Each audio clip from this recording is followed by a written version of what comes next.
Talk. Light Talk. Lumen Brothers. Light Talk.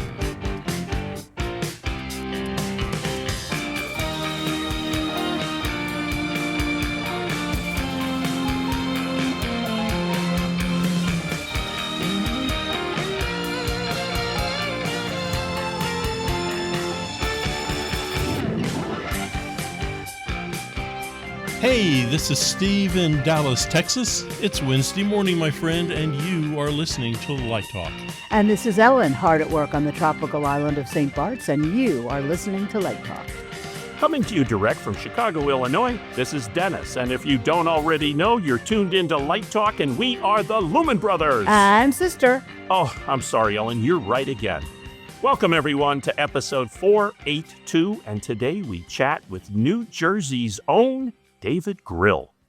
Ellen, tell us a little bit about David. I'd love to. Lighting designer David Grill is a Drama Desk nominee, 15-time Emmy Award nominee, 5-time Primetime Emmy Award winner, and 2015 and 2016 Telly Award winner. His Broadway musical and dance credits include Bob Fosse's Dancin', for which he was nominated for that Drama Desk Award, The American Dance Machine, Milwaukee Ballet, Atlanta Ballet, Colorado Ballet, Ballet Met, Houston Ballet, Kansas City Ballet, Northern Ballet Theater, NBA Ballet Tokyo, Cincinnati Ballet, Royal Winnipeg Ballet, and numerous choreographers. He is also responsible for lighting the Drew Barrymore Show and the New York Philharmonic, and has provided lighting direction for the National Memorial Day and July 4th concerts on PBS, and for 18 Super Bowl halftime shows with Bob Barnhart, not to mention working at Radio City Music Hall. He has been featured in numerous publications and is associate professor and co-chair of the Design and Technology program at Purchase College, State University of New York. David, welcome to Light Talk. Thanks very much. David, nice to be here. There's so many things you forgot or didn't put in your bio. I'm astounded. You know, we have to talk about one of the favorite things that you did is the Bocelli concert in Italy. I still get chills thinking about that. It was so beautiful. But I don't know how many political conventions that you've done that you don't bother to mention. So we're going to have to get into that. I'll let you ask the question, and I'll try to be politically correct. Do you have non-disclosure agreements with the Democratic, Republican, Communist Party, a Green Party? And Yeah, there were several of those, but I think now it's all common knowledge. I should point out, in full disclosure, David and I are old friends, and I think it was 2012 we collaborated together on the Republican National Convention in Florida with Mitt Romney. And Yep. well, there's his problem. That's what cost him the election. And for years before that, David collaborated with my hero and David's as well, Bill Klages, on just about every Republican convention since George Washington. Yeah, it was, I think the first one I met Bill on was through Richie Beck, and it was Philadelphia, whichever year Philly was. But then we went on to do Philly and New York City and Minnesota, and with you in Tampa, and then Cleveland.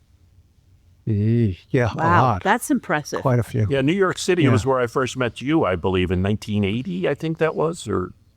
Yeah, I did, exactly. It was Rick Gray, who was teaching technical theater at Purchase when I was in school, and you were lighting soap operas. Right, and Rick and I went to class together, but I was doing something at that convention, and I went to say hi to Bill, and he introduced me to you, and it seemed like only yesterday, Dave. Well, thank God we haven't gotten any older. Yeah, that's for sure. The same Rick Gray that's at the Wynn in Vegas?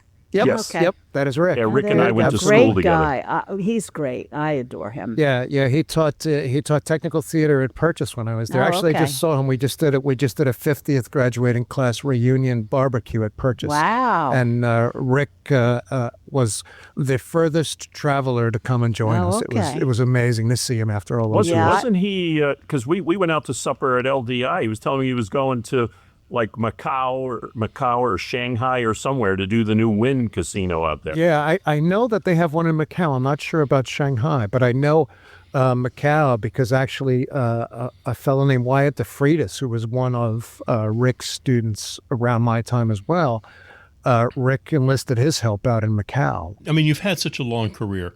What was the big turning point in your career? What happened and you went, I have arrived, and the really successful, amazing stuff has taken place? You know, it's interesting. I think when you get into the business, you have dreams that grow as you grow in the industry. And I know at one point I wanted to do a show at Radio City Music Hall.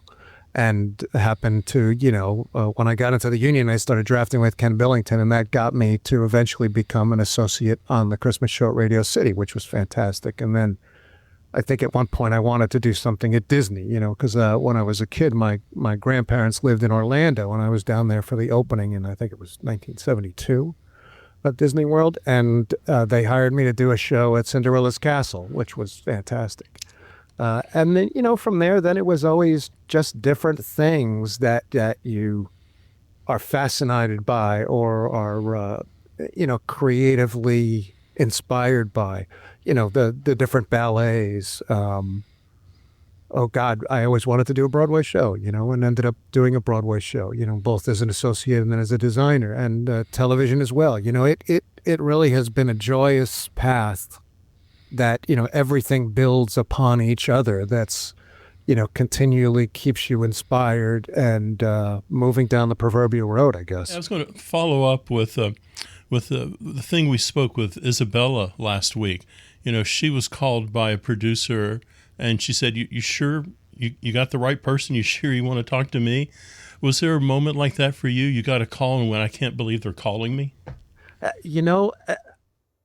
Yes, I think so. I think the biggest moment like that was I got a call to come and look at Maracana Stadium in Rio for the Pan Am Games. And the next thing I knew, it was, you're hired, which was kind of like, okay. And then there was one day when the folks were programming, and I walked in, and it was one of those interestingly moist atmospheric conditions where, the haze had become, like a foggy London day in the middle of Brazil at 85 degrees and, 700% humidity or whatever it was. And I kind of looked out there and I was like, who in their right mind hired me to do this? You look around and it's 100,000 person stadium, and there's, a substantial amount of gear. I think there was 1,500 movers or something. And you just sort of sit there and go, are these people out of their minds? It's interesting. You talk about you always wanted to do a Broadway show, and correct me if I have the numbers wrong, but you graduated from Purchase in 1986, I think it. Yeah. Yep. 37 years later, you do your first Broadway show. After you had a gazillion Emmy nominations and had credits out the wazoo. How did that happen 37 years later? I was I worked with Ken Billington when I got out, and that was a sort of a path to meeting producers and becoming what I guess I without being an egomaniac, I'd say was sort of a really good reputation as an associate. And worked with Chris Parry. We did Tommy together. God, must have been every company after Broadway, which was won a Tony and a Dora in Canada and an Olivier. So, things like that. But it was one of those things where I knew the producers, and I didn't grow up when I got out of college in the off-Broadway market. So as the directors were growing and becoming people that got Broadway shows, I was off doing corporate theater and dance. So I wasn't really known by that group of directors, So then it was one of those things where I had always thought, God, I would love to do a Broadway show. And then it got to the point where I had done well career-wise in a lot of other things. And I thought to myself, I had met Wayne Salento, who choreographed Tommy, and we became incredibly good friends. And lo and behold, at one point, I think I said, God, I'd love to do a Broadway musical, but I want to do it with friends, because the stress level is so high on everything. I think when you get to that point in your career where you can sort of pick and choose, you want to do things where you're working with your friends, because then it's, I guess, Three Musketeer-esque, all for one and one for all, right? And lo and behold, Wayne was doing dancing and asked me, and I had an amazing experience, sort of the ultimate in collaboration between Wayne and his team and our friendship and my team in lighting. And it was pretty spectacular. And you know what, Dennis, I don't regret that number of years passing, because I think, you walk in and you know why you're there and you know what you need to do. And it removes a lot of the fright, I think, and the indecision. And it was fun, it was great. I read an interview that you had conducted. I think they asked you what your favorite show or your favorite project or whatever. And you said dancing because, and one of my favorite songs in dancing, having seen the original, I'm sorry I didn't see your revival, is the Mr. Bojangles segment. But you mentioned that the Mr. Bojangles piece was a favorite for you because it reminded you of how special your mom was. Yeah. Yeah. My mom passed away in early 2022, and my dad followed. But, she was the person that, I didn't start in lighting. I was a lighting person in high school, and I started college as an engineering major, so then all of a sudden I quickly learned that, after weeks of calculations in all of those, math courses, when the answer was X, I kind of went, why? It didn't really have much of a meaning to me. And the dean of students at, I guess it was Manhattan College in the Bronx said, there's this place, Purchase, where you can be a lighting designer. And, college prep high school, they didn't say crap about, you can go to college to be an artist. And that led me to Purchase. And, it sticks with me to this day. I was fortunate, my parents had me when they were in their 30s. I was only child. And I remember calling my mom and saying to her, I'm going to go and do lighting design. And, you just think of what that sounds like to someone who doesn't understand what that could possibly be. And she said to me, if that's really what you want to do and your heart is in it, we will support you. No, that's great. And I love her for that, because that's a lot. But isn't it wonderful that years later, when you finally do get a wonderful Broadway show, that you can think back on the relationship with your mom? Because yeah. I don't think, and I feel the same way, having done this, I have more of a connection to my parents, who are both deceased now, than I would have when I was younger. And much like yourself, my dad never understood what the hell it was I was doing. He just thought I was an electrician that couldn't find a job. It's funny. I remember lighting Serenade. I believe it was a purchase of mine. I got my mom and dad to come see it. And my father's comment was, well, the blue piece, that was 37 minutes long. And my mother just smacked them upside his head.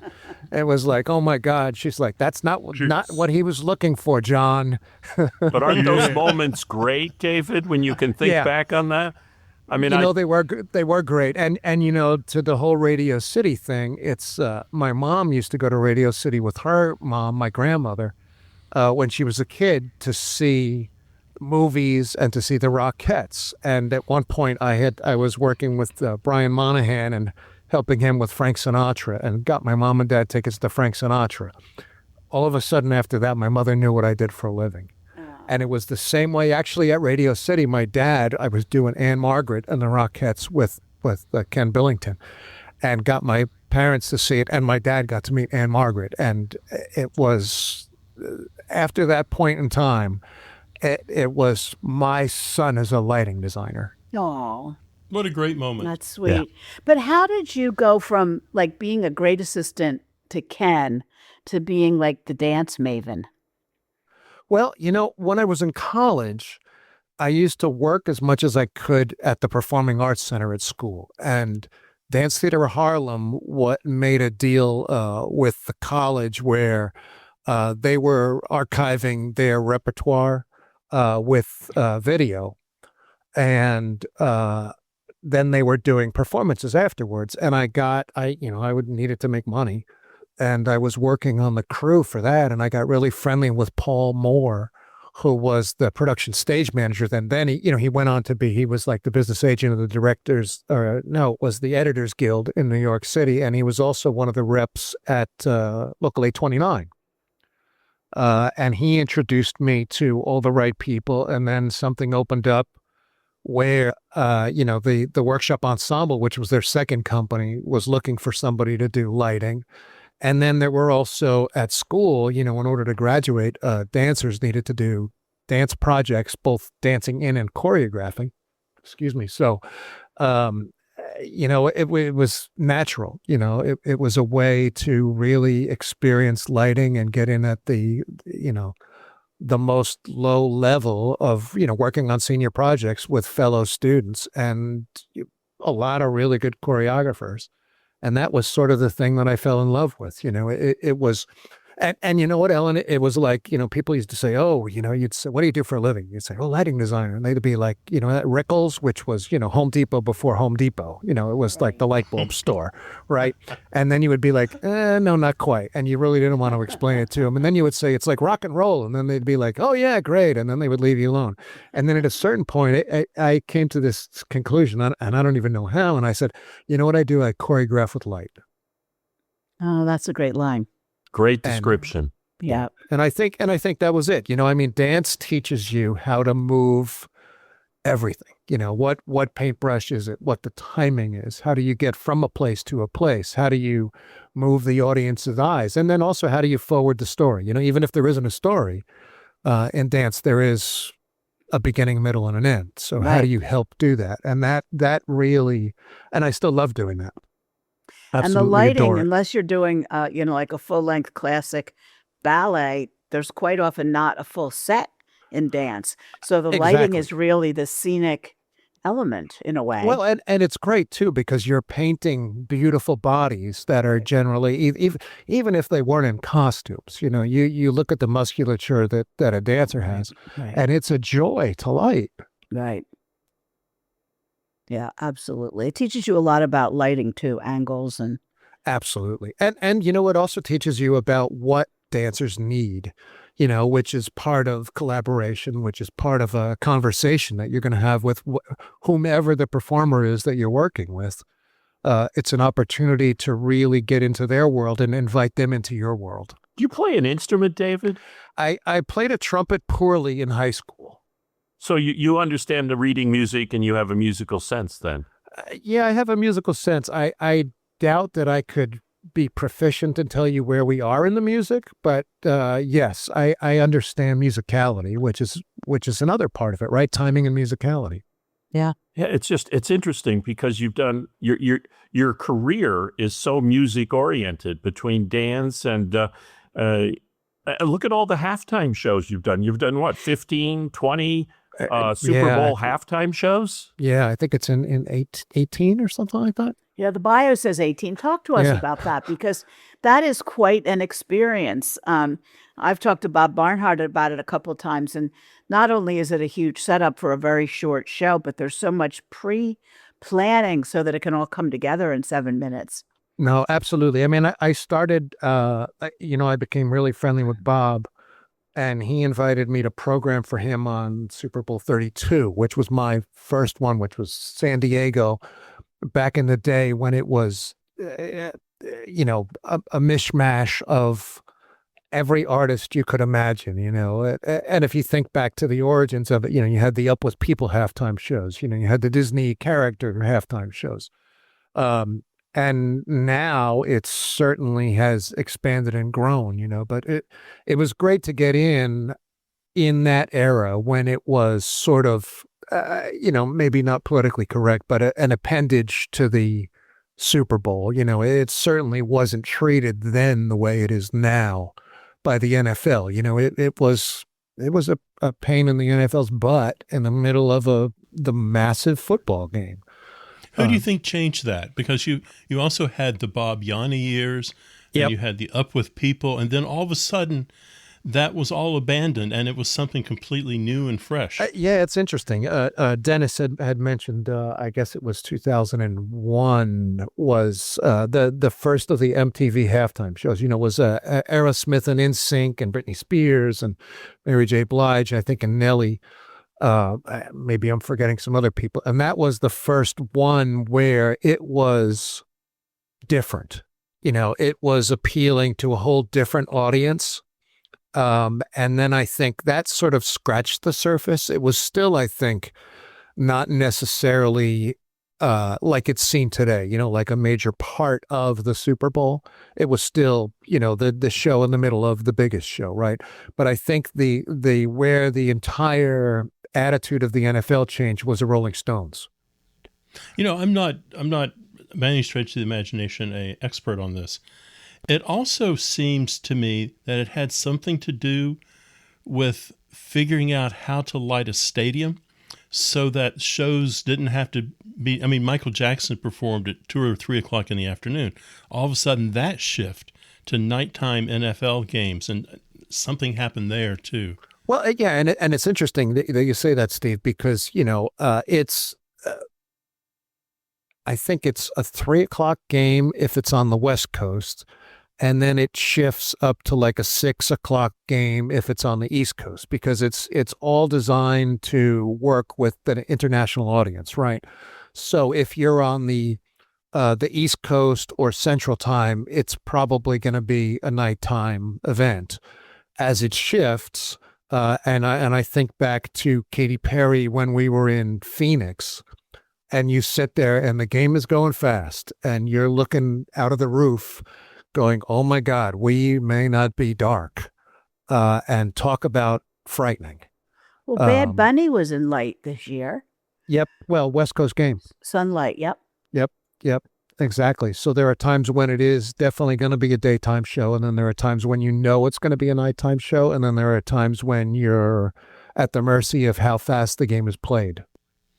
I hadn't thought about that, but that year of planning, the choreographer, the scenic designer, you guys, everybody has to think, let's plan for the sun to be up. And if it goes down, we're great, but we're still great if it doesn't go down. Because the Bad Bunny show was quite good looking. Yep.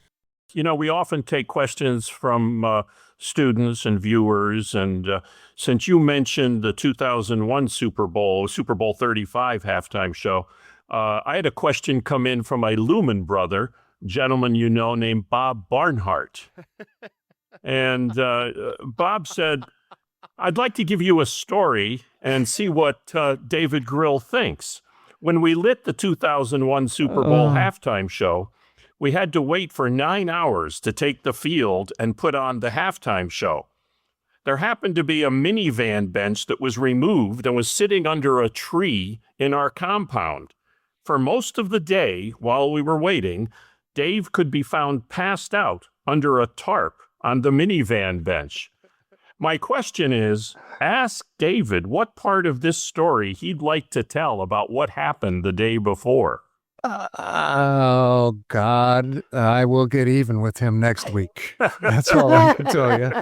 That is all I can say. Because the funny thing is that Tony Ward, who he's vice president at PRG, was one of the gaffers on that show, or a best boy. And about 3 months ago, Tony came up with that picture, which we all remembered, but we didn't have any proof that moment ever occurred. And Tony so graciously sent all of us a group of pictures of when we were all, shall we say, from my cousin Vinny's, the Utes, right? And yeah, it was, hey, I was there. I can admit that I was there. The day before the Super Bowl, there was traditionally always a big gala event or party, whether that was by production or whether that was the lighting team, and I perhaps had overdone it that night. and it is funny because I think it was Richie Beck Jr. or Doug Purcell that said to Bob, "Are you worried about him?" And he's like, "Nah, he'll wake up, have a hot dog, and he'll be fine." I should That's point funny. out that to our audience that Bob Barnhart has absolutely no malice aforethought about asking Dave. As a matter of fact, Bob asked me to read this little thing for the audience. Dave Grill is one of my best friends. Between Dave Grill and Pete Radice, also a friend of Dave's, we've had so many amazing moments around the world, most of them at bars after work. Dave is as organized as you could hope for or fear, and will make sure that all your T's are dotted and all your I's are crossed. And yes, I know what I said there. But word of caution, Dave will label and assign all of your walkie-talkies, and God forbid if you put your walkie in the wrong charger slot. Every slot has a name, and you will be notified if you failed. Yeah. No, 100% true. You guys have a great rapport, and I get jealous when I see that because I know you've worked with some of the best. But you know what, Dennis? It's something that both of us learned from Bill Klages, right? It is lighting, and I'm certain Bob would agree. Lighting is the ultimate team sport. There's no I. There's someone who's going to get blamed and someone who has to be responsible. But at the end of the day, without a good team around you, you are nothing. One of my fondest memories happened to be working with you when we were doing the presidential convention in Florida, and you took me to the fabulous Burns Steakhouse. Yep.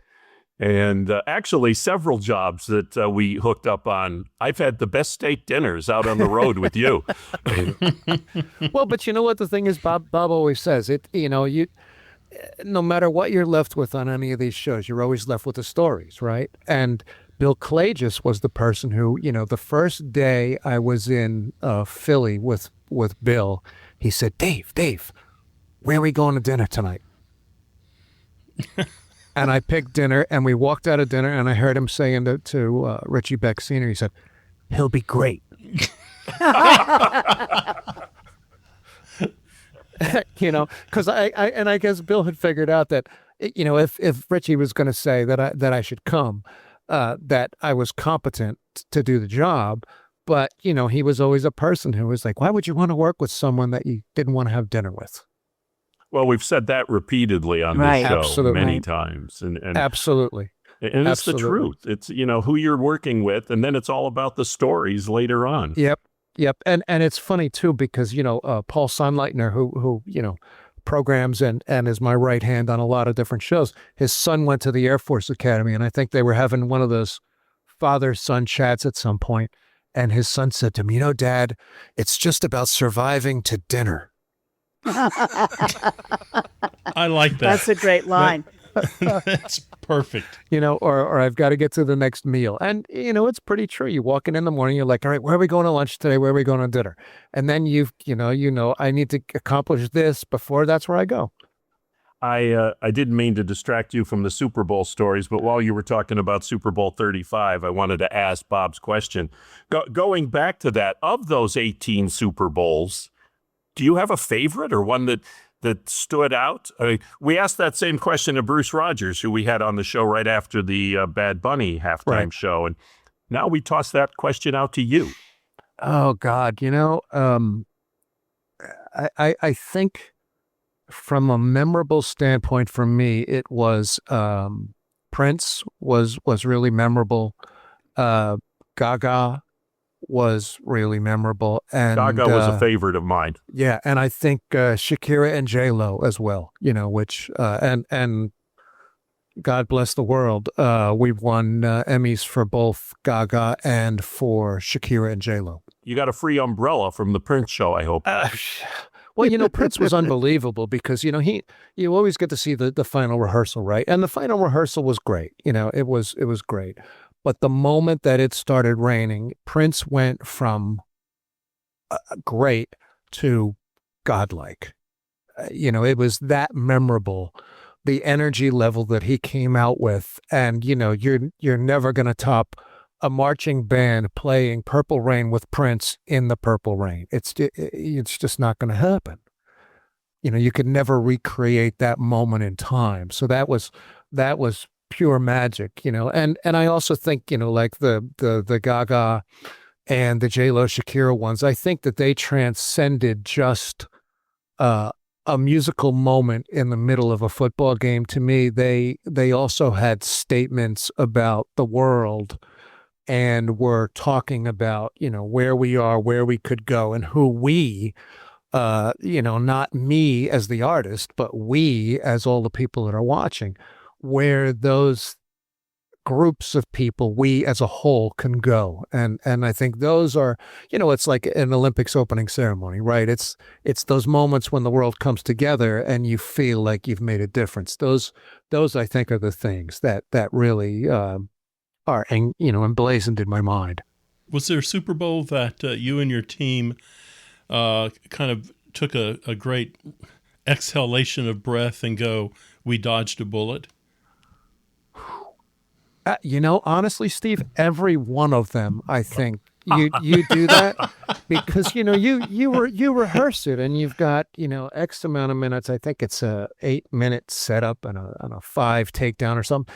And, you've rehearsed it and you've had your failures and you've had the team, meeting and figured out what do we need to do so we can avoid any errors or any challenges or any problems, right? But then at the end of it, you're glued to it, right? You are like running a show.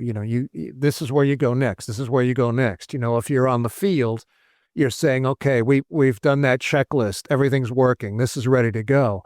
And then all of a sudden you haul your butts and you get it off the field. And you didn't see the show. You saw the moments and made sure the moments worked. But it's not until then you get back to the hotel and you turn it on and you're like, oh, it actually all worked, because there's so many parts, right? It's what was pyro working? Was the video working? Was the director on his A game or her A game? Did we do everything? How were the fall spots? How were the performers, right? And you add all that together and then you come out with a product. It's like, whoa, Yeah, I was going to sort of ask the same question, whether you ever said, guys, this is just way too complicated. We have to cut this back a little bit, or, we'll never get it done. I think that, and maybe this is a tribute to the collaboration, between Bob and I, when we would go and survey the venues, we'd look at what do we need, not knowing what the show is, but thinking about where is the show going to be? Is it going to be in the end zone? Is it going to be midfield? Which direction is it facing? And, you would come up with things that you needed, break it down to what are the important moments, what has to be in the camera lens. And we would look at all those things. And then after all of those halftimes, we had an amazing collaborative relationship with all of the folks, from the gentleman that used to be in charge of the field to the people that dealt with all the logistics to the power people, right? And you knew what you needed to get in order to deliver the product, right? Mm-hmm. And it was all a relationship. It's like, can we put a false spot where the camera was? Can you move the camera over? How are we protecting them? And then how are we collaborating to make it happen? And I think we never got to the point where we were afraid. Honestly, the thing that scared the bejesus out of all of us was it got to the point in the last 2 or 3 that we did where the sponsor at that point, I believe, was Pepsi, and they wanted to show a commercial that then led into halftime, right? So in the earlier days, they used to be color commentary going on, and if you were not thinking you were going to get it done, you could relay to the truck and they would tell the commentators to, they would talk a little longer or they would roll another commercial.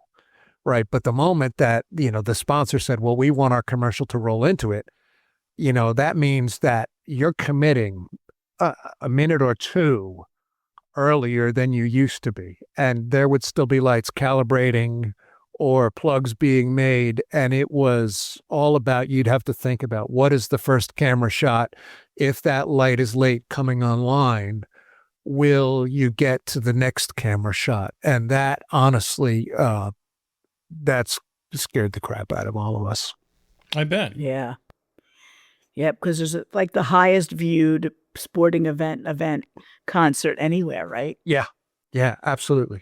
But the Absolutely. other thing that I find even more scary, and although I haven't designed a halftime show, I've been at several Super Bowls and watched the process. You're essentially doing the D-Day raid on Normandy in terms of logistics and operations and how to make it all happen. And the reality is, for what we do for a living, you're artistically trying to tell a story. How do you blend that? How does the artistic design sensibility predominate when there's so many mechanical pieces and parts that you have to juggle? Well, you think about what is, Bill Klages used to always say, the cameo comes first, right? It was all about the star. And does the star look good? And if the star looks good, everything on top of that was a bonus, right? And I think with the relationship that Bob and I have, there was then what is the background, right? And, as a lighting designer, lighting director, you have to educate other folks on where is the best shot, right? I mean, Dennis, you do it all the time, right? Well, if you move the camera over here a little bit, this would be a much more attractive background, right? I mean, it's what we do.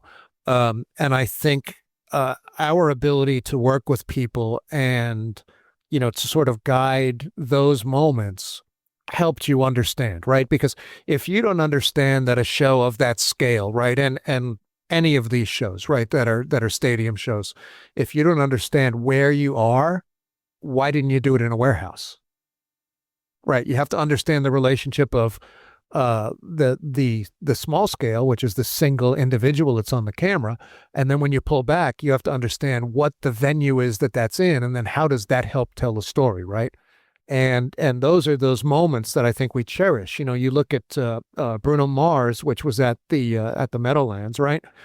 There's a moment when it's Bruno Mars with one follow spot on him, and there's flashlights around him, and that's the only thing that's on.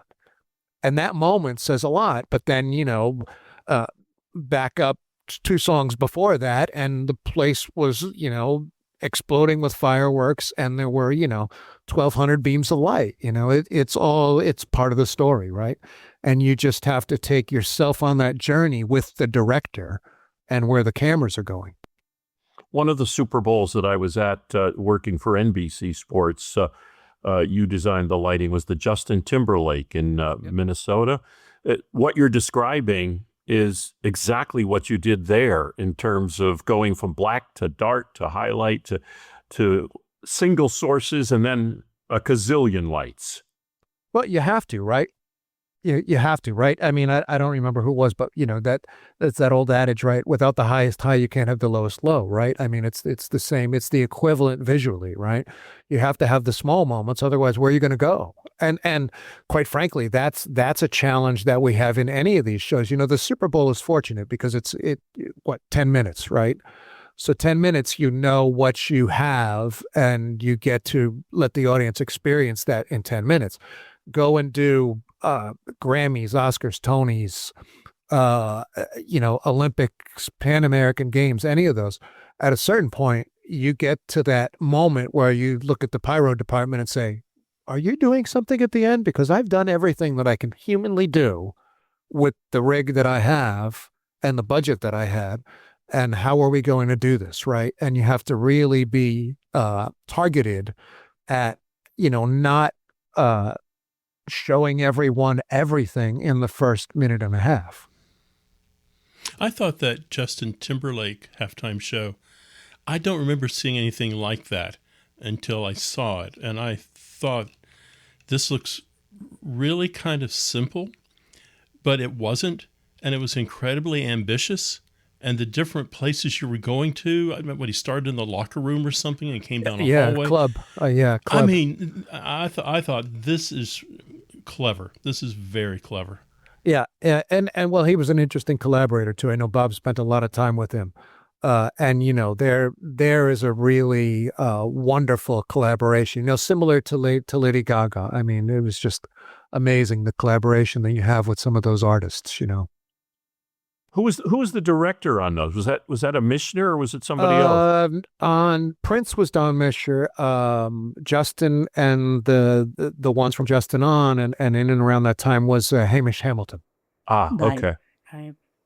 So, David, the lighting technology has changed quite a bit over the last couple decades.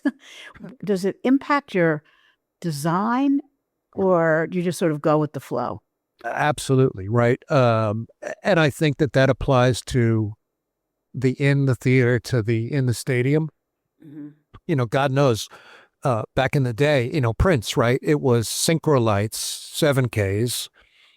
And you look at this thing and there's, my God, the power cable is massive. Right. That are running to all these lights, right? And now you've got, I guess GLP now has this Mad Max thing that looks like a regular LED wash light on steroids, and you can plug it in the wall, and you go, oh my God, wow, and I think that certainly has made our lives a lot easier, because now you can have the small paintbrush in the arena, or you can have the big paintbrush in the arena, but it doesn't weigh hundreds and hundreds and hundreds of pounds, nor does it take that much power.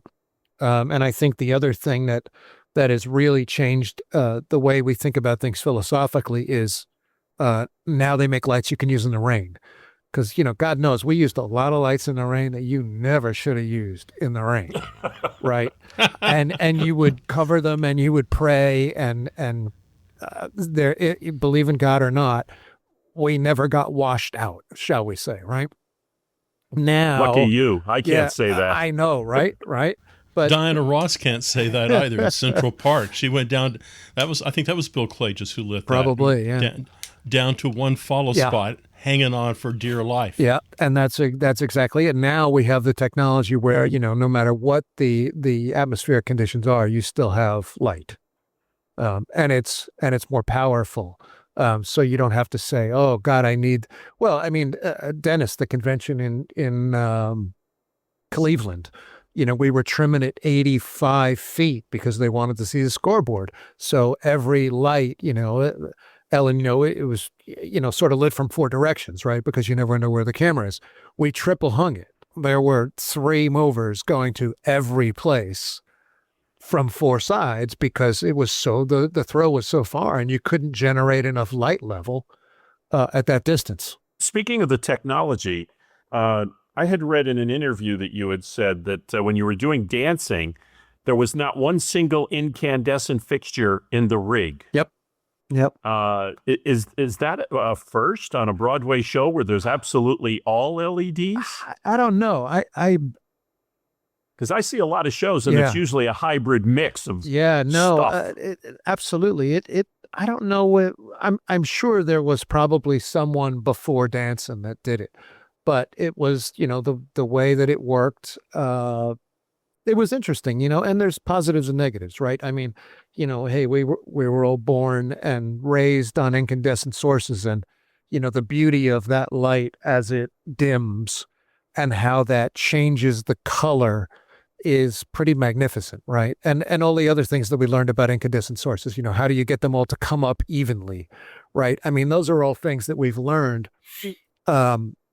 But I mean, I think back to Tommy, where we had scrollers and Varilights and conventional lights, and you were trying to do a color bump, and what a nightmare that was, because the Varilights were moving in like half a second, the scrollers were moving in 0 counts, and the incandescents were in 0, and you just spent, an inordinate amount of time trying to get everything to land at the exact same time, right? So I think the advent of the LED is great because it helps you with like 0 counts, right? Right. Instant blackout. and accents. If you want the exclamation point on the end of the lighting moment, you can certainly deliver that. But they're not so wonderful sometimes when you're trying to lure someone into the visual picture. Your former student and fellow colleague, Jen Schriever, on her show that we did, was titled, "I Love a Light Bulb." Yeah. Well, and the thing is, I think about it from an education standpoint. I think about everything that I learned from an incandescent light bulb. And honestly, it is all viable information that I think is critical to understanding LEDs and all light sources. You understand, because it's much more, I think, tactile, maybe is a good way to look at it. With an incandescent source,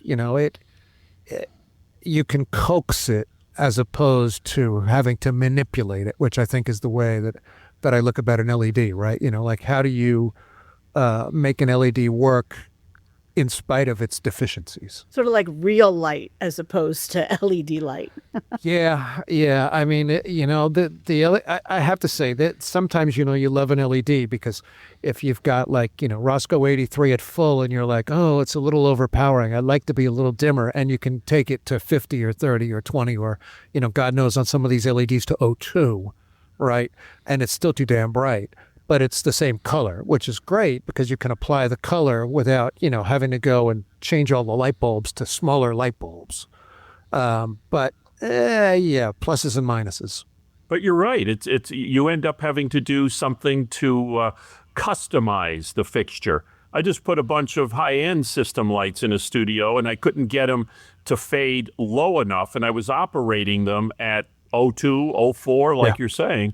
And I had high-end fabricate ND caps to put on the front end of the moving lights so that we had ND6 on all of them, as opposed to the old days when we'd gaffer tape neutral density on the front of the movers. Absolutely. Watch them flap all over the place. Absolutely. Well, and hopefully the old timers, that we will all have the ability to pass on that knowledge to the youths.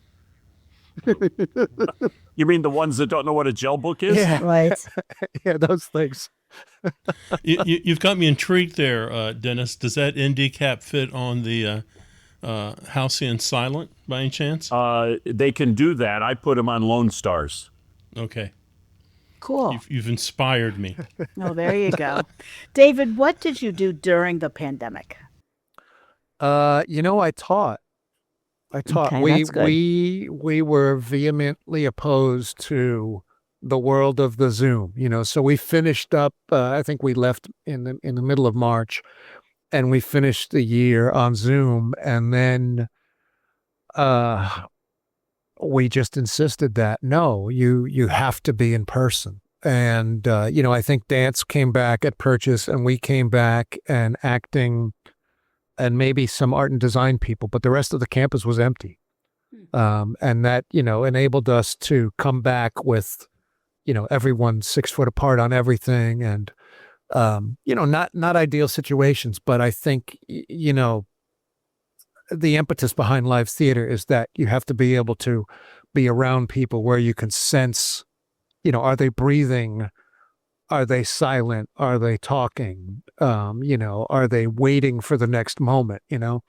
Because honestly, there was always the comment about, well, we can teach like video, and it's like, that's great. And you know what? Hey, I do video, but I believe I am better at video lighting because of my knowledge of the audience and the theater. And so we were back, and we were in person, and there were times when you went remote the next day because someone had caught something. But thankfully we got through that year teaching, because there was nothing else around, Yeah. Certainly no work. No. And you know what? Bob and I did Memorial Day and July 4th, but, he covered all the West Coast stuff because you couldn't travel, and I covered all the East Coast stuff. And it was all, little studio shoots, or, one actor and one camera, and, you were the the gaffer and the designer and the voice of reason that was there locally, and there was a bunch of people watching you on, whatever the program was that allowed you to watch video and talk to people from all their basements. Well, didn't you load in and hang Drew Barrymore during the pandemic? Yeah, that's true. That's true. I'm glad. Because I was doing something at CBS. I wanted to go over and say hi to Bob, and they said, "Oh, Bob can't be here because of the pandemic," and you were doing it. And it was. Hey, I was really fortunate, because it was one of those things. It was Bob's show, and they had done a bunch of the design work and the plots and everything, and then it was. We can't travel. You can't travel. So he was like, well, my buddy Dave could handle it, and he's in New Jersey. So, I was with Drew for probably a month and a half, and we got that show set up before the pandemic. And actually, it's either the first season or the first 2 seasons was without an audience. That's interesting. Huh? Yeah. And then they put in the audience, and we went in and lit the audience. For the what you see now is what happened after the pandemic. The first year, there were no bleachers, there was no audience. It's interesting during the pandemic when the live event situation was curtailed and everybody was doing Zoom, which is essentially how you and I make our living, Dave. Yeah. Did you, because of the pandemic, do you find yourself now teaching? Because a lot of universities pay no attention to teaching designers how to work with cameras. And certainly when I went to school, and I know you didn't study television lighting, you went to the University of Klages. Yep. No, you're absolutely right. You still teach the same fundamentals, about what does light do. And then, Jen, who teaches the middle year, talks about, like regional theater and interesting opportunities in like thrust and round and those things. And then when I get them back in the senior year now, we talk about events, we talk about television, we do exercises, Dennis, like a 1-on-1 or a 1-on-2 or a 1-on-3 interview, right? So if you understand the fundamentals of the camera and the fundamentals of, what you're doing with those smaller interviews, you can sort of, I think, extrapolate everything from that and those lessons, right? So now what we sort of try and do is give the students knowledge of, and I think because of the fact that we've come to the realization that, everybody's not going to do plays or musicals, right? So there's dance, there's corporate events, there's YouTube, there's all sorts of different things. So you try and, get everyone with at least a good basic knowledge of those things, that then they can go to, as you said, the school of size or the school of Grabowski or the school of Klages, and learn, but they've got the entry level skills to then go in and jump into the deep end of the pool in, say, broadcast events. Do you find that you're having students at Purchase come for that to study video lighting, or are they not aware yet that that's a viable option? I don't know. I think if I answer it one way, there's probably someone that would prove me wrong. I think they all come thirsty. How can they prove you wrong? Dave, look at your career. Yeah, well, but you know what, Dennis? It's been a path, and honestly, I love the fact that I've learned all those skills and that I can play in all those different mediums, because it's not a job, right? It's a career. Right. And not only that, you never get bored because you're always working with different people. Now, selfishly, I only work with people I like and I love collaborating with. And that's fantastic. But, without all of those different plays that I've or places that I've played in, I don't think that I'd be as good a designer as I am, What are you better at, design or teaching? I think that if you're a good designer, you can be a good teacher, because I learned from, there's always a Klages story where, and Barnhart and I both share it, that, Bill came up to Bob before I knew Bob really well, and he came up to me in the same instance, and he's like, "Oh, we've got all these cyc lights and we need to pick a color. What color should we use?" And you picked a color, and he made it work, right? And you learned from that, how do you make those decisions in order to be a good designer. But, I think a good teacher doesn't answer the questions. I think a good teacher leads you to answer the questions for yourself. Excellent advice. I mentioned it to Jen. I don't know if you were aware, but that's probably one of the reasons why Purchase ended up on the list of the 25 best drama schools in the world. Well, I mean, congratulations. Well, thanks, but you know what? It's I've had, I guess, trusteeship of it for a number of years now, but it's all based on all the people that came when I was there. Billy Mincer started it. Brian McDevitt carried it. I carried it. Jen hopefully will continue to carry it forward. It's all about passing it on, right? It's all about, and you know what? I don't have children. I got married when I was 50 something, but those are all my children, and the nice thing about it is I think, a great teacher, I think, wants everybody to have more than they had, to make them better. And Jen's done a lot of shows, and the first show that she invited me to and said, you must see, was Lost Boys. Wow. I've said to her time and time again, well, you're going to invite me? You're going to invite me? And she's like, yeah, you can come. And this one, she goes, I want you to come. Wow. Well, I think this was like a real turning point in her career. Oh, absolutely. And brilliant. Absolutely brilliant. If you watch a show like that, and I'm not saying it's the only show, right? But you watch a good show and you think about everything that we teach in lighting, color, form, intensity, movement, right? Selective visibility, revealing the form, choreographing light. You watch a great show and because you don't see the lighting.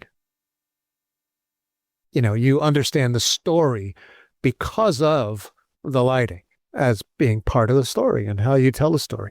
That I think is the key. And I think that's the key to a good design. I think that's a key to a good educator, right? Is guiding people. And college is about screwing up. If you don't do something just horribly wrong in college and learn from it, you probably didn't apply yourself as best as you could in college. Well said. Well said. People have asked me, how did I get to where I am and what did I learn in college? I said, I learned how to fix all the mistakes I made in college. Well, and you also learn from people too, right? Everyone that you work for, you learn things that you wish to do and things that you don't wish to do. Yep. Well, I think we have time for one last question.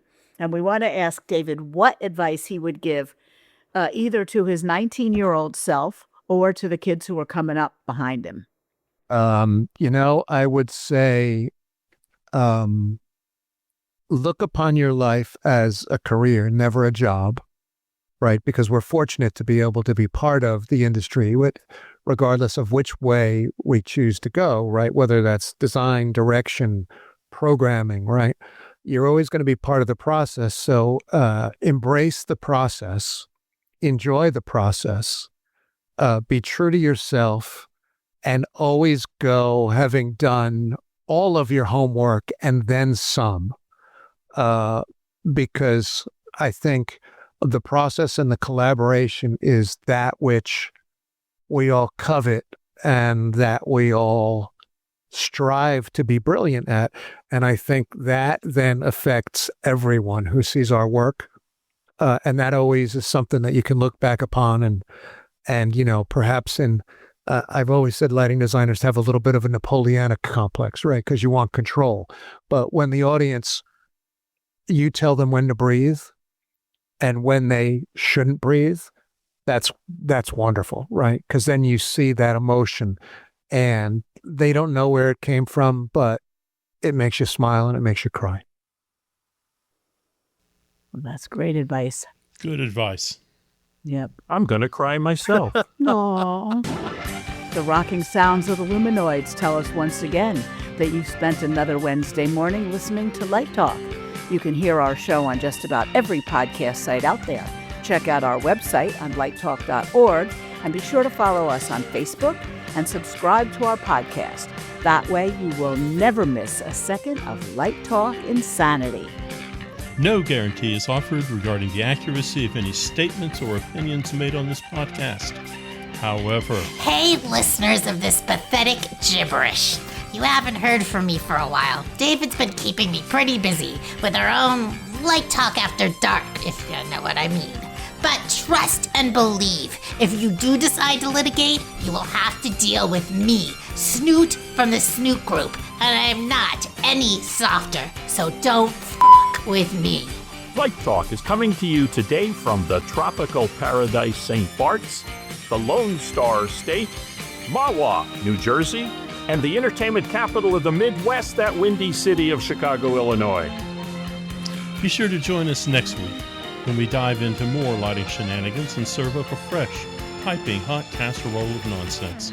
Light Talk, thanking David Grill for being a wonderful guest today and broadcasting questionable Lumen knowledge and humor around the world. We'll see you all next Wednesday morning with episode 483. Bye-bye from Light Talk. Bye-bye.